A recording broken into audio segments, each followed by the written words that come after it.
होगी बारिश वचन की, फूल खिलेगा सच्चाई का। सत्यम सत्यम सत्यम सत्यम सत्यम सत्यम सत्यम सत्यम। प्यारे दर्शकों, हम अगापे सुसमाचार सेवकाई की ओर से सत्यम सत्यम सत्यम कार्यक्रम के माध्यम से प्रभु यीशु मसीह का सुसमाचार आपके लिए लेके आए हैं। आप सबको प्रभु यीशु मसीह के नाम से जय मसीह की नमस्कार। परमेश्वर पिता का बहुत धन्यवाद हो कि उसकी कृपा और अनुग्रह हम पर हुआ कि हम उसके वचन को सुन पाएं। प्रभु मौका देते हमको इस संसार में कि हम वचनों को सुने और प्रभु की बातों को जानकर उसके पास आएं। संसार में हम देखते हैं कि कोई ना कोई व्यक्ति कहीं ना कहीं यात्रा कर रहा है। लोग चल रहे हैं चल रहे हैं चल रहे हैं। तो प्यारे भाइयों, लोग लगे हुए हैं यात्राओं में, कोई दूर जा रहा है कोई पास आ रहा है। हम सब भी उसी में से एक हैं, हम सब भी उनमें शामिल हैं।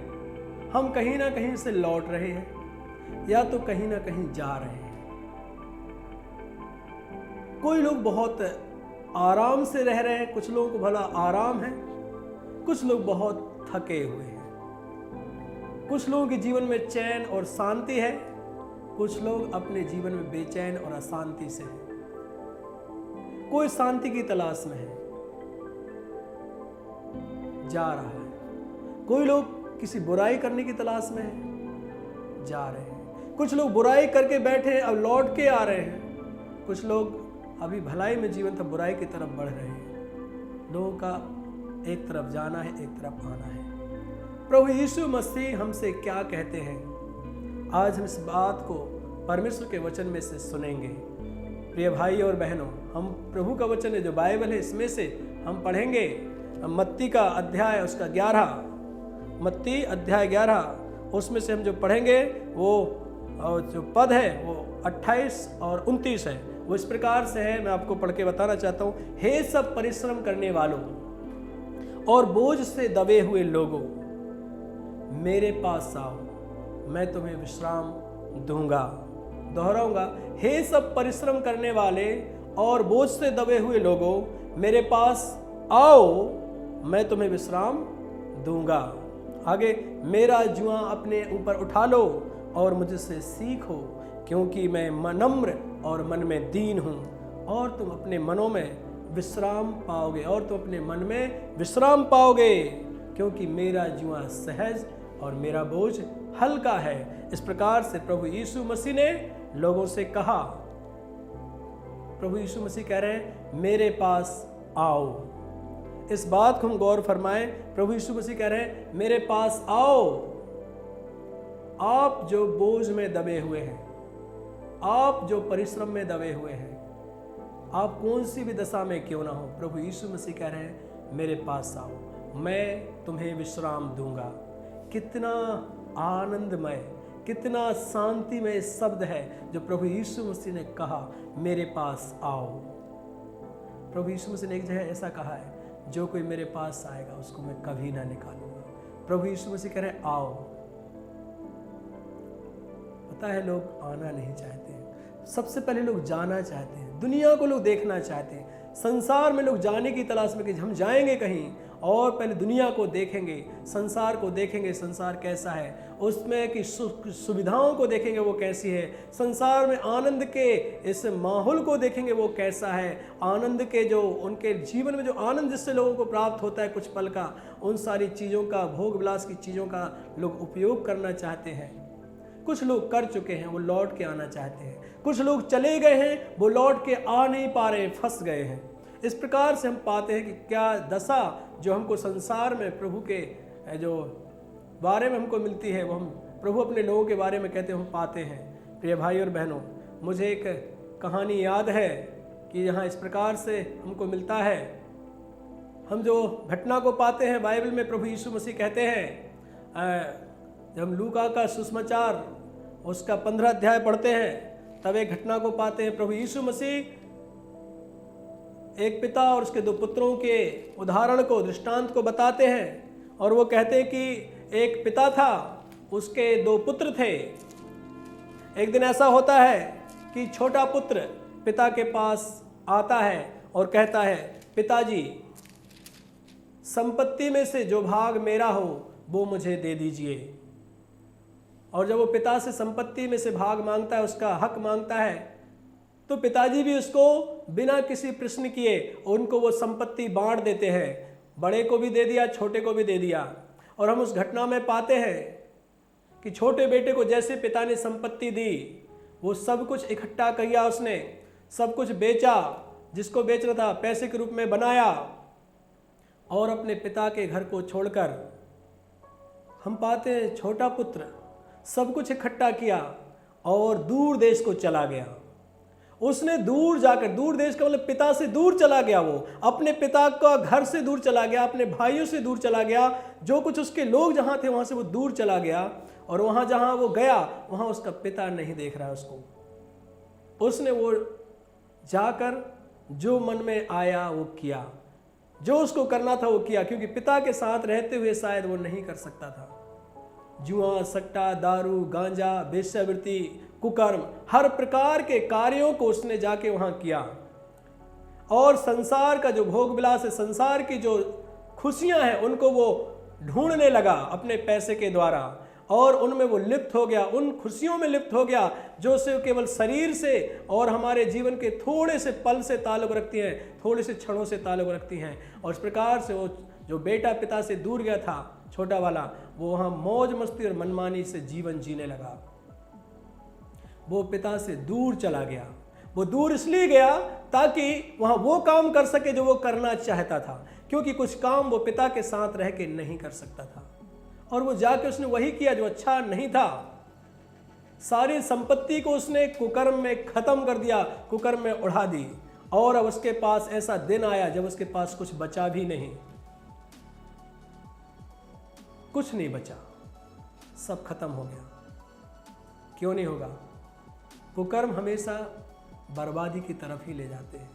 कुकर्म हमेशा व्यक्ति को निराशा और हताशा की तरफ ही लेके जाते हैं। पाप इंसान को बर्बाद और निराश कर देता है। अब उसके पास ऐसा समय आ गया कि जिसके पास बहुत कुछ था अब कुछ नहीं है, बहुत सारे दोस्त होंगे अब कोई नहीं है। और ऐसा हुआ उन दिनों में, उस देश में, जिस देश में वो गया था अपने पिता से दूर, उस देश में अकाल पड़ा।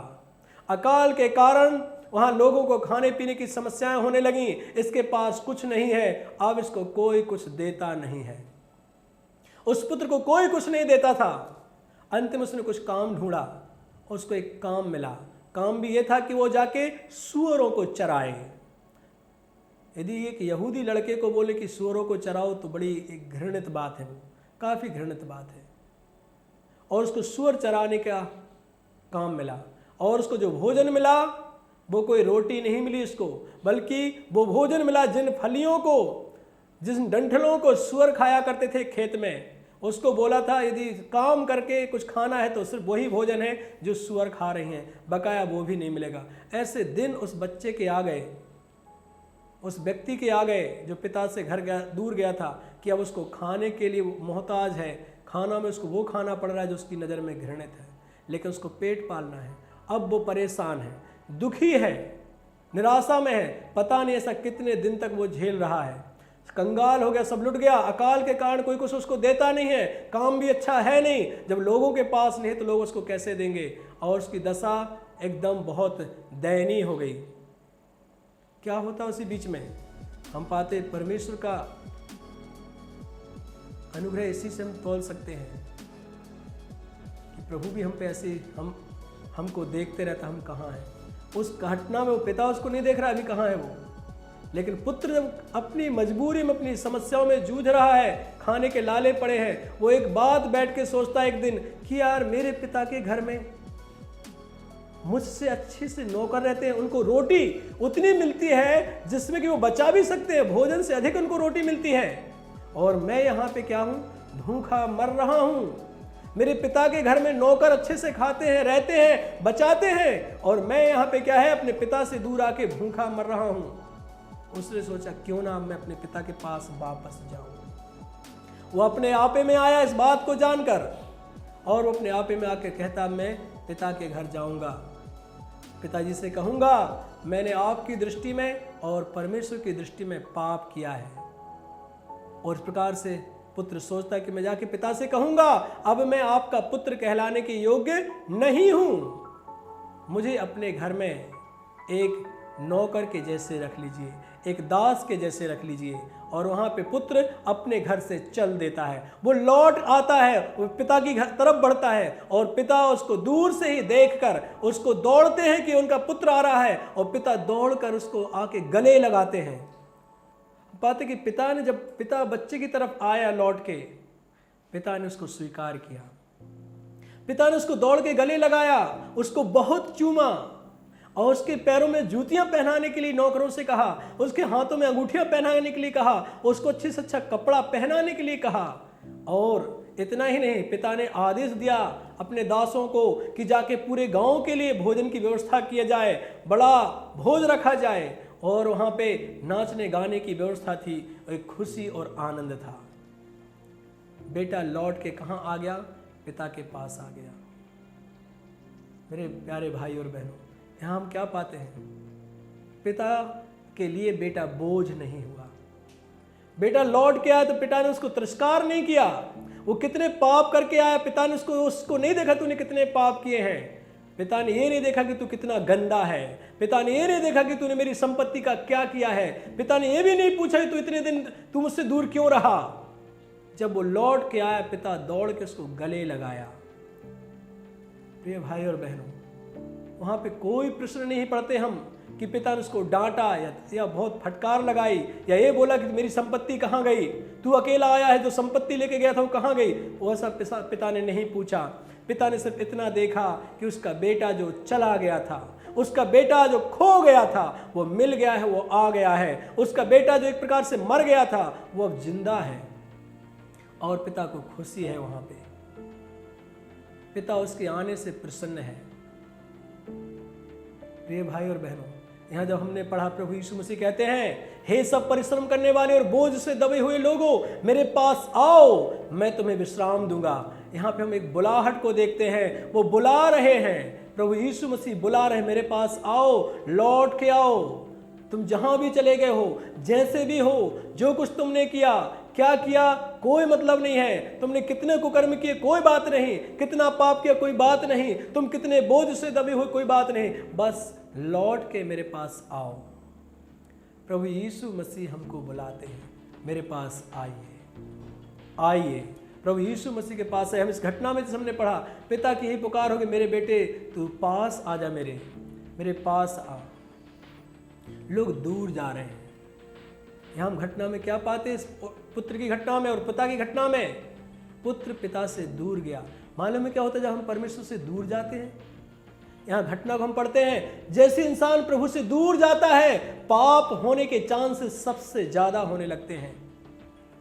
और जैसे ही पाप होते हैं, हम हमेशा के लिए दूर चले जाते हैं। जैसे जैसे पाप के स्वभाव में आएंगे, वैसे वैसे दूर होते जाएंगे। जैसे जैसे दूर होते जाएंगे, पाप बढ़ता जाएगा। पुत्र के जीवन में यही हुआ। वो पिता से दूर गया, पाप में फंस गया। सोचिए क्या किया पाप ने उसके साथ। पिता से दूर जाने का परिणाम क्या निकला? हम यहाँ पाते हैं, उसके हालात बदल गए। हालात कैसे थे? जब वो पिता के साथ था, एक आनंद का जीवन था, खुशियों से भरा हुआ जीवन था, भरपेट खाने को और अच्छे तरीके से रहने को मिलता था। जिस दिन से वो पिता से दूर गया, संपत्ति गई तो क्या हुआ? संपत्ति लेके गया था, लेकिन उस संपत्ति में वो आराम नहीं कर पाया, उस संपत्ति में वो चैन से खा नहीं पाया। पिता के साथ आराम से रहता था। पिता से जब दूर गया, उसके हालात बदल गए। हालात कैसे बदल गए? अब वो कंगाल हो गया। हालात वहां के बदल गए। वहां पे अकाल पड़ गया, वहां पे भोजन नहीं है लोगों के पास, वहां पे उसको कोई कुछ नहीं देता। देखिए, परमेश्वर उस पिता से दूर जाने के बाद उसके हालात बदल गए। ना केवल हालात बदले, उसकी हालत बदल गई। हालत बदतर हो गई, हालात बदतर हो गए, हालात भुखमरी के आ गए हैं। उसको कोई कुछ देता नहीं है, कुछ उसके पास बचा नहीं है, और हालत ऐसी हो गई कि अब उसको सूअर चराने पड़ रहे हैं। हालत ऐसी हो गई कि अब उसको उन फलियों को खाना पड़ रहा है जिसको सूअर खाती हैं। हालत ऐसी हो गई कि अब वो भूखा मरने लगा है। हालत ऐसी हो गई कि अब उसको कोई कुछ देता नहीं है। सोचिए, पिता से दूर जाने के बाद हालत बिगड़ गई, हालात बिगड़ गए, कुछ अच्छा नहीं है। लेकिन हम क्या पाते हैं दूसरे तरफ स्टोरी के आगे? हम कहानी पाते कि उसने फिर अपने आपे में आया, उसको याद आया कि मैं कहां से आया हूं। मैं उस घर से निकला हूं जिस घर में बड़ा चैन और शांति और आराम था। उस घर से निकलने के बाद ही मेरी दशा हुई। मैं वहां था जहां पिता है, पिता के साथ था तो बड़ा सुकून था। मैं पिता से दूर आने के बाद ये समस्याएं शुरू हुई हैं। उसको एहसास हुआ, इसलिए उसने सोचा कि अब मैं वापस अपने पिता के पास जाऊंगा। मैं बोलूंगा कि मुझे बेटे जैसा मत रखिए, भले ही मुझे अपने घर में एक बेटे जैसे मत रखो, लेकिन अपने घर में नौकर के जैसे रख लो, अपने पास तो रखो, क्योंकि पास में रहूंगा तो ही चैन से और आराम से रहूंगा। और हम वही पाते हैं प्रिय भाई और बहनों, जब वो पिता के पास लौट के जाता है फिर वही होता है कि फिर उसकी हालत बदलती है और फिर उसके हालात बदलते हैं। हालत ये बदलती है कि वो एकदम भिखारी गया था पिता के पास, कंगाल गया था, भूखा गया था, गंदा गया था।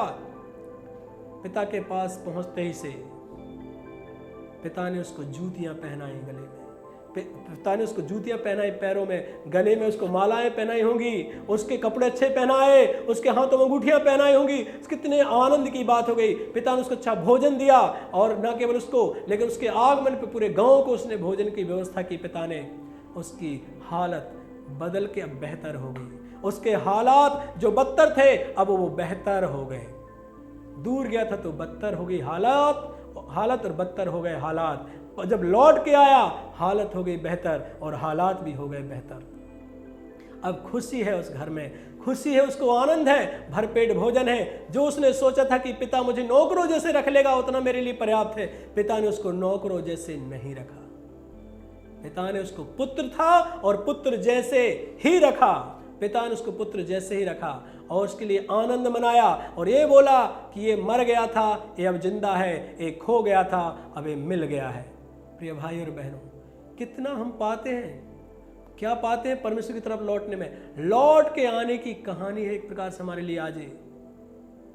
जब कोई प्रभु के पास लौट के आता है, हम कैसे भी हो, हम पिता के लिए बोझ नहीं है। या हम पाते हैं प्रभु यीशु कह रहे हैं, बोझ से दबे हुए लोग मेरे पास आओ। हमारा बोझ हमारे लिए बोझ है, लेकिन हमारा बोझ प्रभु यीशु मसीह के लिए कोई बोझ नहीं है। आप में से कोई भी व्यक्ति, जितने लोग आज वचन सुन रहे हैं, कोई भी व्यक्ति यीशु मसीह के लिए बोझ नहीं है। कोई भी व्यक्ति परमेश्वर के लिए बोझ नहीं है। आप कितने भी गंदे क्यों ना हो, कितने भी बुरे क्यों ना हो, कितने भी परिश्रम में क्यों ना हो, कितने भी दुखों में क्यों ना हो, प्रभु यीशु मसीह कह रहे हैं, आओ अपना बोझ मुझे दे दो, अपनी समस्याएं मुझे दे दो, अपने दुख दर्द मुझे दे दो।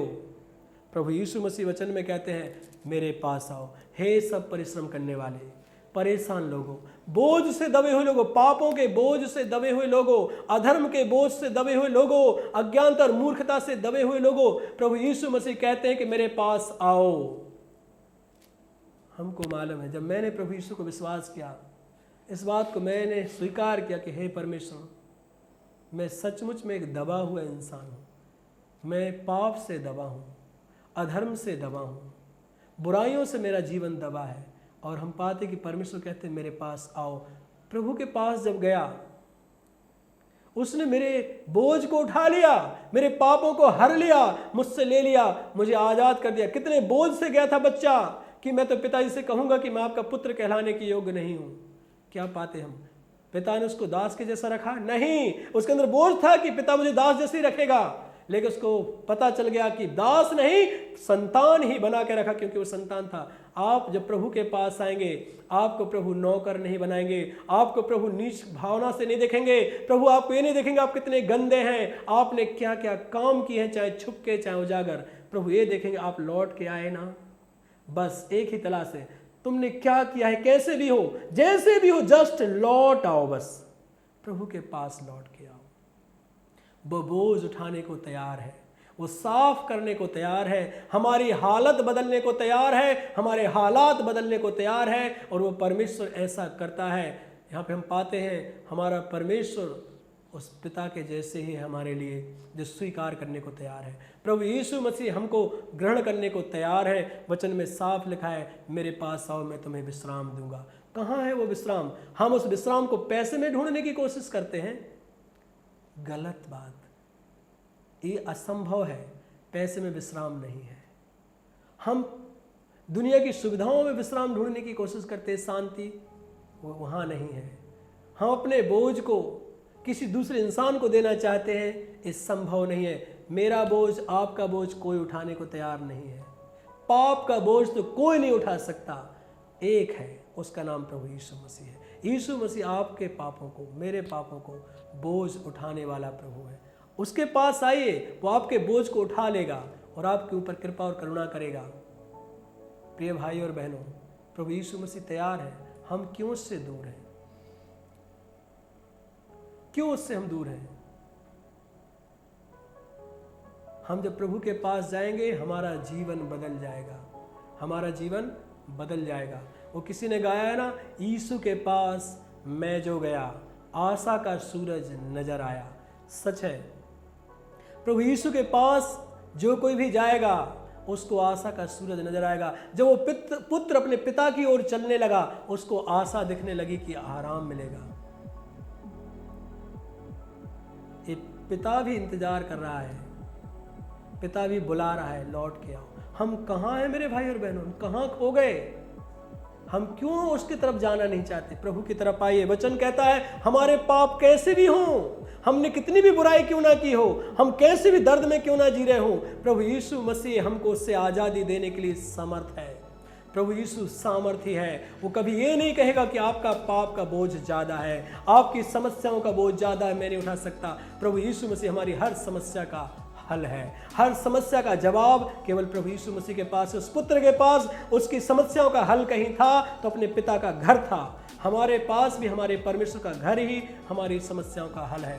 हम इस संसार में हम जा तो रहे हैं, अपने आप को जांचें, क्या हम परमेश्वर की ओर जा रहे हैं या परमेश्वर से दूर जा रहे हैं? हम यात्राओं में हैं मेरे भाइयों। अपने आप को हम बैठ के परखें कि मेरे रास्ते प्रभु की ओर हैं या प्रभु से दूर हैं। यदि हम प्रभु से दूर जा रहे हैं तो आज वो मौका है, आज का वो समय है, प्रभु से दूर ना जाएं, प्रभु की ओर आ जाएं, प्रभु की तरफ चलने लगें। यदि हम प्रभु की ओर जा रहे हैं तो और भी अच्छे से चलें। लेकिन हमारे जीवन के पाप हमको बताते हम कहाँ हैं।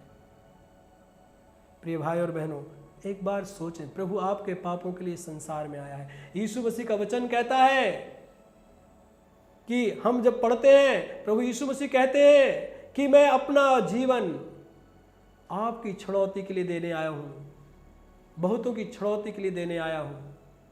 प्रभु हमसे कितना लगाव रखते हैं। वो नहीं चाहते हम उससे दूर जाएं। जो कोई प्रभु से दूर जाएगा उस विनाश की तरफ जाएगा। जो कोई प्रभु की तरफ आएगा वो जीवन की तरफ आएगा। प्रभु यीशु ने कहा है, जो कोई मुझ पे विश्वास करता है, जो कोई मेरे पीछे हो लेगा, वो कभी नाश ना होगा। हम यीशु के पीछे चलेंगे तो जीवन की ओर चलेंगे। जो कोई प्रभु यीशु ने कहा है, जीवन मैं ही हूं। यीशु मसीह जीवन है। हम उसकी तरफ जाएंगे तो जीवन पाएंगे। प्रभु यीशु मसीह कहते हैं कि सत्य में ही, हम सत्य की तरफ चलेंगे तो सत्य को हासिल करेंगे। सत्य हमें पापों से आज़ादी देगा। प्रिय भाई और बहन, हम कहाँ हैं? कहाँ हम खो गए हैं? हमको परमेश्वर ने अपना बनाया है। हम प्रभु की तरफ आ सकते हैं। कभी संकोच ना करें कि प्रभु मुझे माफ़ नहीं करेंगे। यदि इस प्रकार का ख्याल है कि मैंने जो किया है उसकी कोई माफ़ी नहीं है, ऐसा नहीं है। या मैं इतना दूर चला गया हूं कि लौट के नहीं आ सकता, आप अभी इतने दूर नहीं गए हैं मेरे भाई और बहनों कि लौट के ना आ सको। हम कितने भी दूर क्यों ना गए हों, वहां से भी लौट के प्रभु के पास आ सकते हैं। बस हमारा चेहरा प्रभु की तरफ करें और चलना शुरू कर दें। प्रभु हमारा इंतजार कर रहा है। प्रभु यीशु मसीह हमको लेने के लिए इस संसार में आया है। वचन कहता है वो सर्वशक्तिमान परमेश्वर होने पर भी स्वर्ग की महिमा को त्याग कर इस संसार में मनुष्य बनकर हमारे लिए कष्टों को सहा, उसने मनुष्य बनकर वेदनाओं को सहा, दर्द को सहा। उसने यद्यपि इतना आज्ञाकारिता से जीवन बिताया कि क्रूस की मृत्यु भी हमारे लिए सहली और वो मरकर 3 दिन बाद जी भी उठा। हमारे लिए प्रभु ने इतना किया, वो हमारे पास आया। क्या हम उसकी तरफ नहीं जा सकते? इस संसार में जस्ट हमको प्रभु की तरफ जाके विश्वास करना है, कहना है प्रभु मैं तेरी ओर आ रहा हूं, मुझे शुद्ध कर, मुझे पाक कर। और प्रभु से हम मांगे, प्रभु हमको देंगे। हम प्रभु से कहें मुझे शुद्ध कर, मैं तेरी ओर आ रहा हूं, और प्रभु शुद्ध करेंगे। यीशु मसीह का लहू हमें सब पापों से शुद्ध करता है, सारे पापों के बोझ से आज़ादी देता है और हम स्वतंत्रता पाते हैं। यीशु मसीह हमारे लिए मर चुका है, वो गड़ाया गया था और 3 दिन बाद वो जी उठा है। वो जीवित परमेश्वर है, आपके बोझ को उठाने के लिए सक्षम है। प्रभु की तरफ आएँ, प्रभु से आशीर्वाद लें। प्रभु आपके जीवन को बदल देगा। प्रभु ने मेरे जीवन को बदला है, प्रभु ने बहुतों के जीवन को बदला है। प्रभु आपके जीवन को भी बदलने के लिए तैयार है। प्रभु के नाम की महिमा हो। परमेश्वर आपको आशीष दे, प्रभु आपको शांति दे। आप प्रभु की तरफ आइए, प्रभु आपको सारे बोझ से छुटकारा दे। आमीन। आइए हम प्रार्थना करेंगे प्रभु से दुआ करें। आंखों को बंद करें, हाथों को जोड़ें, प्रभु से कहें मैं आपकी ओर आ रहा हूँ। प्रभु से कहें कि प्रभु मुझे आपकी जरूरत है। देखिए भाइयों बहनों, हाथ जोड़ के दुआ करेंगे। हमारे परम पिता परमेश्वर, आप जो स्वर्ग में हैं, प्रभु हमने वचन में पढ़ा, प्रभु यीशु मसीह ने कहा है, हे सब परिश्रम करने वाले और बोझ से दबे हुए लोगों, पापों के बोझ से दबे हुए लोगों, मेरे पास आओ, मैं तुम्हें विश्राम दूंगा। प्रभु यीशु मसीह विश्राम देने का वायदा किए हैं। हे हमारे पिता, आपका हम धन्यवाद करते हैं इस वचन के लिए जो आपने हमें दिया। प्रभु इस शांतिपूर्ण वचन के लिए धन्यवाद। प्रभु हम आपकी तरफ आते सहायता कीजिए। भाई बहनों को जिन्होंने वचन सुना है, वो किसी भी प्रकार के बोझ में, समस्याओं में, तकलीफ में, निराशाओं में, हताशाओं में क्यों ना हो, प्रभु आपकी तरफ आने पाएँ, अपने जीवन में शांति पाएँ और आनंद से भर जाएँ। प्रभु सहायता कीजिए। भाई बहनों के जीवन में उद्धार रूपी वरदान दीजिए, उस पुत्र के जैसे लौटने का मन दीजिए प्रभु जी। और आप तो परम और प्रेमी पिता हैं, आप तो स्वीकार करने वाले हैं। प्रभु जी हमको आपकी तरफ लौटने की जरूरत है। सबको अनुग्रह दीजिए पिता। ये जो वचन सुना है कई लोगों के लिए आप पर विश्वास करने का कारण बने, उद्धार पाने का कारण बने। प्रभु सहायता कीजिए। धन्यवाद पिता, आपने हमारी दुआ को सुना है। इस प्रार्थना को हम आपसे प्रभु यीशु मसीह के नाम से करते हैं। आमीन। बारे में या बाइबल के बातें के विषयों के बारे में अधिक जानकारी लेना चाहते हैं या आपके समस्या के बारे में आप प्रार्थना रखना चाहते हैं या कोई सुझाव हमारे पास बताना चाहते हैं, तो हमारे पते पे आप ज़रूर लिखिए। हमारा पता है अगापे गॉस्पेल मिनिस्ट्री, 87 मैत्री नगर, कोलम 691002। हमारा ईमेल आईडी है satyamsatyamai@gmail.com। आप हमें फ़ोन या व्हाट्सएप के माध्यम से भी संपर्क कर सकते हैं। हमारा फ़ोन नंबर है 7898160067 या फिर 9960156585 पर भी संपर्क कर सकते हैं। इस प्रकार के संदेश को और भी सुनने के लिए हमारे YouTube चैनल सत्यम सत्यमय या हमारे Facebook पेज सत्यम सत्यमय पर जाएं। परमेश्वर आप सबको आशीषित करे। होगी बारिश वचन की, फूल खिलेगा सच्चाई का।